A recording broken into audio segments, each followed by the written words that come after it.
Amaxhobe emvula ekhatshwa zinkqwithela nesithonto netshabalalise eSol Mkhize Mpumalanga kutshanje abongoza uncedo oluthe xaxe kurhulumente. I'm waiting for the full investigation report to come before I can say yes, I find a fault here or I don't. Umphathi wezokhuselo unkosikazi Thandimodise usikhusela isigqibo sesebe lakhe esenkcithwe ngaphaya ke-R1 million ukundingisela intethelelo eluhantla eMdlakoloni. It's time that South Africa can qualify them again for such a big tournament. Umqeqeshi wabafana uHugo Bruns ucela umngeni kumakhwenkwe akhe ukuba azimisele de angenele indebe yehlabathi emva kwexesha elide ezibukela kumabonakude itumente zendebe yehlabathi.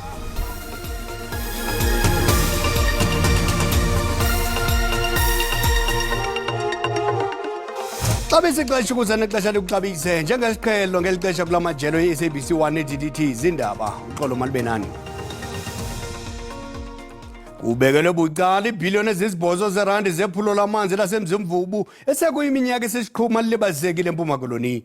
Eli phulo liquka ukwakhiwa kwedama laseNtabelanga. Umphathi wezamanzi logutyulo umnumzana Senzo Mchunu uhlangene nezigqeba esaselangeni nesasemampunde umsena kumhla kwintlanganiso ibibanjelwe kutsolo kuboniswana ngefuthe lokuzalisekiswa kweli phulo. I-OR Tambo, i-Alfrenzo neJoqabi ngomasipala bezithili abazothi baxhamle ekwakhiweni kweli dami umzimvubu. Abamasipala abathathu kudala bejongene neengxaki zamanzi, nto leyo yade yenza abantu basele emilanjeni nezilwanyana. Kodwa ukugqitywa kwale project ziza kuba imbali ezingxaki bajongene nazo. Na umgwaqo siwakhiwe yokuletha material kuphekiwe manje la umobheka ngapha kwa left umobheka kwa right kuphekiwe. Into ezokwenzeka kusukela masisihambile sebezoqala beclearishe lezi ntaba zombili. Uma beqeda lapho baqala bayamba kuhambiwa manje nansi imishini khona. So ngamanye amazwi akusekho manje ukuthi siyethembisa ukuthi kokwakhiwa umzimvubu. Akusekho futhi ukuthi siyaxoxa emaparliament. Inkokheli yasekuhlaleni ikholelwa ukuba le project iza kuqubisana nenhlupheko. Izawubenefita abantu bakuthi in terms of into bakwazi banamanzi aselekayo acocekileyo, bakwazi nokuba balime, bakwazi ukuphuhlisa kulento bake kukhona i-threat ye-food security all over. Abanini bomhlaba batyhola ngelithi babonesa kusetyenziswa umhlaba wabo ngaphandle kwemvume yabo. Ukanti kusekho imizi engekasuswa ngakwiindawo ekuzakuthi kwakhiwe kuzo idami. Sifumene ileta imbalelwano abathi zi-happy letters. Ezi happy letters bathi ke ngokubhala kwabo ngesilungu kukhona into ebelekisiweyo phaa echaza ncakasana ukuthi imali yakho ibalwe kanjani ngoko kokuba umhlaba wakho ungakanani. Into engazange ibe khona. Umchunu uthi baza kuchophela umba womhlaba. NdinguNomzwanele Mngoma kwiindaba ze-SABC kutsolo. Emva kweveki ezimbini isithotho bezikhatshwa imimoya emandla kwaze kwadaleka uqulu kubhodi kwindawo yaseSol Mkhize Mpumalanga. Abahlali bamemelela uncedo olukhawulezileyo kurhulumente. Zizindlu ezimalunga na-50 zale ngingqi ihlupheka ezonakalisiweyo logama ezinye ezidilikile. Umasipala osezimbandezelweni iMkhondo ePiet Retief ubaxume ngezinto into njengematrasi ukutya kodwa oko akwanelanga. Isitshingitshane esifike sinamandla sajikeleza phakathi kwezindlu sashiya umzila womonakalo omandla. Sele iziveki ezimbini senzekile sisithwakumbe kodwa abahlali basazama ukulungisa umonakalo kunanamhlanje. Konakele izindlu ezimbini yaze enye yodaka yabhodloka yaphela. Ngomgcibelo besisemngcwabeni kuleviki eliphelile safica umonakalo osofana nalo kwasinda ukuthi besingekho endlini and then kwathinteka nendlu yomntwana bengiceda kuyakha okhubazekile. Uphahla lwendlu lusiphulwe ngumoya ovuthuze ngesantya esiphezulu. Umoshekile lo muzi kwaqhamuka umoya omukhulu wathatha amasenkami onke awashwabanisa kwalahleka lapha next door. And then izinto phakathi endlini zimoshekile. Iintsapho eziqhelekileyo zibongoza ungenelelo lukarhulumente. Sicela ukuthi masingathola izindlu zama-RDP basichasa basemsakazweni. Yabona lento leyo mfowethu isilungiselo nogesi. Sele zime ngomumo izicwangciso zokunceda iintsapho eziphansi koxinzelelo. Senkingeni kakhulu mhlawumbe bifika la ku-48. Asizamile ukuthi sixhase ngeingubo, ama-food parcel, itofu namaseyilo cover uphahla lapho. Sizamile futhi nokuthi sixhumane ne-department provincial department ukuthi sincedise ngoba kakhulu abaningi babhidlikele balahlekelwa izinto eziningi kakhulu futhi. Izanuse zezulu zithi kulindeleke iimvula ezimandla kwingingqi ezithile kweliphondo ukuyela kwimpelaveki. Umphatho wezokhuselo namagqala omkhosi unkosikazi Thandi Modise usikhusela isigqibo sesebelanga sokukhwelisa kwinqwelomoya intatheli zisiya eluhantle emhlakoloni ngexabiso eliqabeleke kwisigidi serandi. Abezokhuselo benza oku kulandela umlilo wagqugqisa wabulala amajoni amathandathu kule nyanga ephelileyo. Sele kudlule inyanga sehla esisithwakumbe somlilo kodwa kushiyeke imibuzo. Lo mlilo wagqugqisa iziko loqeqesho iluhahla kwasweleka amajoni amathandathu kwintsuku ezimpalo emva kwesehlo. Umphathiswa wokhuselo nentatheli ezili-16 batyelela eliziko ngexabiso elingange-1.1 million rand. One now has to little money one has over and spend it on extremely expensive. And this is exactly why Sandu has been warning these kinds of budget cuts taking place every year in the Defence Force. Umodise usikhusele isigqibo ebanga ngelithi lenhlekele yaba yembaluleko kwisizwe kwaye intatheli zazidinga ukufikelela kwindawo yexhwelo. I'm waiting for the full investigation report to come before I can say yes, I find a fault here or I don't. So like all things, when we have that report, we will be very public about the report. Did we ask what was happening for those who were responsible that day? Yes, we did put the questions. We were assured that everything possible was done to prevent the loss of life and the loss of equipment. Ibhodi yophando kuza kudingeka iphandele nyewe nangesisiganeko ize nezindululo ngentshukumo ezinokulandela. Umodise uthela iziko likumgangatho wale mihla liseza kuqhubekeka noqeqesho lwamajoni. Ikomishoni ezimeleyo yonyulo kwiphulo lokukhuthaza bonke abemi ukuba babhalisele uvoto kule mpelaveki kuquka nabantu abangenamakhaya abaneminyaka eli-18 nangaphezulu abangekabhalisi ukuba bavote. Kuzokuthi gangoku sekubhaliswa abantu abangaphaya kwezigidi kwizikhulo ze-IEC kwaye abangaphaya kwe-400,000 ngabantu abaqalayo ukubhalisa abatsha abaphakathi kweminyaka engama-20 ukuyokutsho kuma-25. Kwisiphithiphithi sendlela i-Empire eRhawutini kuhlala nabantu abangenamakhaya phakathi kwabo nguFredi Setheja. OkaSetheja wenza kwesi sixeko ezokuzamela ubomi kodwa wazibhaqa sehlala esidalatweni. Nangona ethengisa amatye okulola akwanelanga ukondla yena kunye nosapho lwakhe ukungxamela ukubhalisela ukuvota kuba uthi ngokwenza njalo oko kungaguqula impilo yakhe. Ngizolanda ngiyafuna ngiyafisa vele mama. Maybe kuzoba ne-changes isithole umsebenzi maybe like that. Uboyichoko Malima naye ohlala esidalatweni uthi ukungxamela ukubhalisela uvoto ukuze athathe inxaxheba kunyulo likazwelonke kulonyaka uzayo kodwa uthi ukungabi namali ingangumqobo. Nganyaka uvota mara iPitori ID yaka. Ndiyafuna ukubhalisa ukuze ndivote kodwa i-ID yam isePitoli. Ukuba ndiyalifumana ithuba nemali ndakuya ePitoli ndiyokubhalisa.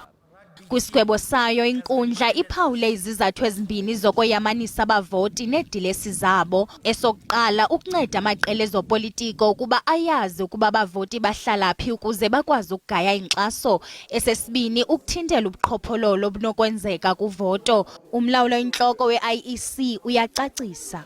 To supply an address, you need to furnish an address to register, but you do not need to bring proof of address as in a municipal statement or an account or something else. We're not recurring or figuring people to be on the voters roll. All you need to do is to furnish an address. In other words, provide your details of your full address. That's what is required, not necessarily to bring proof of it. Kulindeleke ukuba ibanjwe kulo nyaka uzayo enye impelaveki yokubhalisela uvoto ngomhla uya kupapashwa ikomishoni ezimeleyo yonyulo. Kwalapha ezindabeni. From the 11 cemeteries that we have, 5 are completely clean, and then work is ongoing on the remaining 6. Abahlali baseKimberley bakhalela ubugqwayiba kumangcwabe kulele izihlobo zabo kwesi sixeko. Kodwa masithuma umuntu onevenkileni kuqala.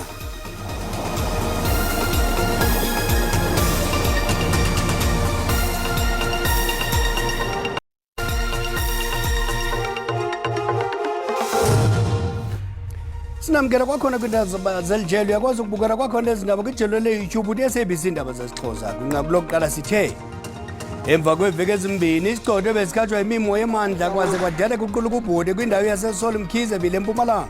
Abahlali bamemelela uncedo olukhawulezileyo kurhulumente. Izindlu ezimalunga nama-50 zadengingqi ihlupheka ezonakalisiweyo logama ezinye ezidilikiyo. Umasipala osezimbandezelweni imkhondo ePiet Retief ubaxume ngezinto eyinto njengematrasi ukutya kodwa oko akwanelanga. Iikomiti zebhunga lamagama endawo ezilithoba ezinyulwe kwiinyanga ezimbini ezidluleyo sezichongiwe zaxhotyiswa lisebe lezobugcisa nenkcubeko kunye nebhunga lamagama endawo likazwelonke. Ezi komiti zigunyazwe ukuba zijongane nezicelo zokutshintshwa kwamagama emimandla ehlukeneyo nendawo eziphawulweyo okanye ubhaliso nolungiso lwamanye amagama. iNorhledacht eMntla-Ntshona yenye yendawo ezicela ukutshintshwa kwegama layo. iNorhledacht inemizi emalunga nama-300. Abahlali bafuna le ndawo ibizwe ngokuba yiMarhalwane, isicelo abasenza ngaphezu kweminyaka esi-8 eyadlulayo. Bakwathi abalithandi igama langoku. Norhledacht is the place forming by the 3 places coming from Makhalwane, Rosendal, Makwete. That is why they want to change it to come Makhalwane. Because Makhalwane, they know what it means of Makhalwane. They don't understand what it means for Norhledacht. Likhona ithemba kwisicelo sabo. There has been a cry from various communities of the province because they have been making a number of applications for the names of their places to be named accordingly in terms of their history, culture and traditions.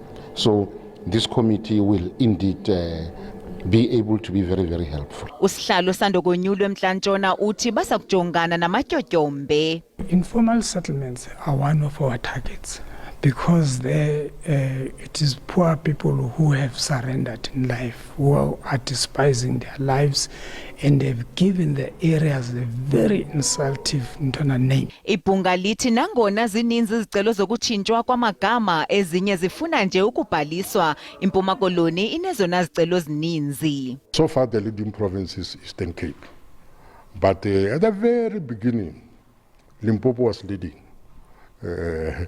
And then came Mpumalanga, then now the Eastern Cape is leading. The province with far less applications is Northern Cape, followed by the Western Cape. Ibhunga lamagama endawo kwiphondo lithi lisa kubamba amaphulo ngexesha elifanelekileyo ukwazisa uluntu malunga noku. Abahlali baseKimberley bebengcwabe amalungu entsapho kwindawo yamangcwaba esesixeko bacele umasipala waseSolbridge ukuba akhawulezise ukucoca izindawo zamangcwaba zoli-11 eKimberley. Abanye abatyelela amangcwaba bavakalise izikhalazo njengokungcola nokhuseleko ngenxa yengca ende. Kuhlatywa ikhwelo leendawo zamangcwaba ezingahoywanga nezingakhuselekanga. uLorato Nqumashe ongumnini woshishino lwasekuhlaleni lokucoca amangcwaba uthi okungahoyakali kwamangcwaba kwenza ukuba abe ziimbutho zemigulukudu. uNqumashe oneshishini lakhe esele lineminyaka ngoku uthi abaphuli mthetho babonga ithuba ngokusithela ngengca ende, nto leyo ebeka ubomi boluntu emngciphekweni rhoqo bewatyelela. I've had one client who came around 4 to come to their graveyard and she was robbed. The car was broke into, they took their cell phones and everything. They almost took the car because they were only ladies. Abo batyelela lamangcwaba baza bezokuthandaza suka inkali ixinge etyeni. Every time I come to the cemetery, I have to clean and it's not safe. There's always suspicious characters around the cemetery, but I can't just leave my mother's grave dirty. The municipality should maintain their graves. There should be people around when we come to pray. Umasipala uvakalise ukuba kwiindawo zesixeko zamangcwaba ezili-11 ezintlanu sele zicociwe yaye basaqhubeka nemigudu yokugcina namanye amangcwaba ekhuselekile yaye ecocekile mihla le. From the 11 cemeteries that we have, 5 are completely clean, and then work is ongoing on the remaining 6. Iintsapho zabo babeka inqawe zimemelele kumasipala ukuba athi gqolo ukuwagcina amangcwaba ingabi yinto yosuku olunye. Luphehlelelo ukhuphiswano lwenkosana nenkosazana eziza kumela indoni kwilizwe ngokubanzi. Olukhuphiswano luxhobisa ulutsha luzince ngenkcubeko yalo, lukwaxhotyiswa nangezakhono zokumelana neenzingo zobu. Nawe mpondo mncinane, phakama mpondo. Ubukhondabeni wasesajonisi uqule waligangatho ukuyakhusela esi sithaba sihlale kumhlaba kafaku. Ndikumakhi nqamagubo sizele umthikasiwe kodubula imdaka usenza usibuthe njengamatholi. Bantu babhuti, ndizone nxusa kwaye ndizone ibongoza uba nivotele eligqiyaza lokandabeni elizobe limele isizwe samampondo. Ugqirha Nomcebo Mthembu ongumseki nomlawuli wendoni ucangcatha kwidlelo luhlomla ngayo kulutsha lomzantsi Afrika kweliphulo liyimvelatanci kuphuhliso lolutsha ngexesha lempucuko eyinkucuko. Kakhulukazi ke futhi nokubafundisa amakhono ezandla ukuze bekwazi ukuthi bazakhele imisebenzi lebengikhona. Wonke umuntu owinile endonini uthola ibhasari ukuthi makafunde evarsity abenyoma yini le afisa ukuthi abe yiyona thina siyindoni simsekele ngoba imfundo ibalekile ukuthi yebo unekhono kodwa yazi ukuthi imfundo isisekelo sayo yonke into oyenzayo. Amaqobo namaqobokazane zizwe zonke zomzantsi Afrika athe chithisaka kumaqonga onxibelelwano etarhusela iivoti zabahlali.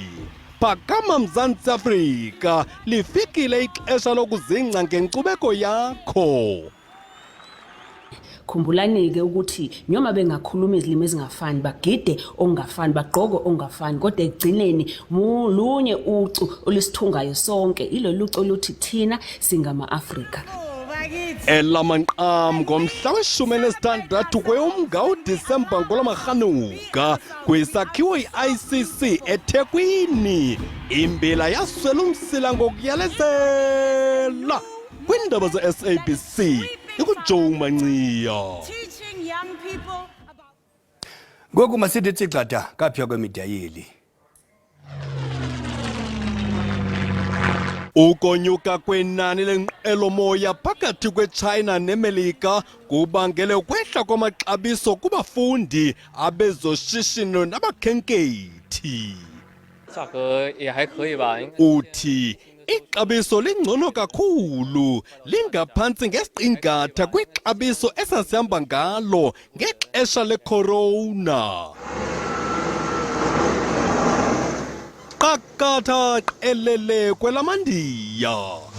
Oomatshini bokomba baqalisile ukulungisa umbhobho oza kunceda kuhlangulwe abasebenzi abangama-40 abavaleleke kwitonela ewohlolokileyo kumantla eli lizwe. सभी वहाँ पर कुशल हैं और जो Hume pipe इत्यादि हैं technical team. Uthi iqela lohlangulo lukwazile ukuhlangula abanye nangoku sisazama ukukhupha abavalelekileyo. कुशलता से बाहर आ जाए. Xa siqwela ingqokoqo, ikumkani ezilwanyana zasendle ngonyama egama linguKhimba iqhweshe kumboniso wesekisi ngomgqibelo yabhadula iiyure ezisixhenxe. Quello che è successo è molto strano. Uthi okwenzekileyo ibe ngumnqa esingakutsho nje kukuba sisinde kuba ingonyama ingakwazi kuvula iqhaga elitshixiweyo. Abanye abahlali bebenovelwano ngakuKhimba qonqololo. Kwezemidlalo umqeqeshi weBafana Hugo Bruce ucela umngeni kumakhwenkwe akhe ukuba mawazimisele de angenele indebe ehlabathi emva kwexesha elide ezibukela kumabonakude itumente zendebe ehlabathi. iBafana yagqibela ukungenela indebe ehlabathi ngo-2002 isindlekwe iJapan neSouth Korea. UMzantsi Afrika wadlala kwindebe ehlabathi ngo-2010 kuba wawungosotheko. Njengakwinyanga ephelileyo iBafana iza kudlala imidlalo emibini kule nyanga, kodwa eyale nyanga ibalulekile kuba eyokungenela indebe yehlabathi ka-2026. Amakhwenkwe asekhaya aza kusindleka iBenin ngomgqibelo ukuze ngolwesibini weveki ezayo andwendwele iRwanda eButare. This camp is an important camp, but also a difficult camp. It's an important camp because yes, we play for qualifiers World Cup. It's for me 21 years ago. For you South Africans, it's only 12 years ago, but it's 21 years ago that I qualified for World Cup. Kuza kuhluzwa amadoda emakhwenkweni kuba ngamazwe alithoba kuphela seAfrika ekufuneka emele elilizwekazi eza kuhluzwa kumazwe aseAfrika ayi-54. It's time that South Africa can qualify them again for such a big tournament. So therefore, it's a very important camp, and also the fact that there are 2 games now. Ukanti iBafana sele ingenile kwitumente yeAFCON eza kubanjelwa eIvory Coast kunyako zayo. Glad to be here again. Looking forward to the games. It's obviously the start of our World Cup campaign. You know, we've got the experience, the valuable experience we gained over the last two years. We want to win, and then we also want to go to the World Cup. I think everyone plays a role in helping us achieving that. We need all the support that can come out and give us. iBafana isangungelene eHigh Performance Center ePitoli iza kwehlela eThekwini ngolwesihlanu. Umbengo mthiya ucima umlilo masihlangabeza umathangana kwezensimbi yesixhenxe ngokuhlwa makube chusi behela.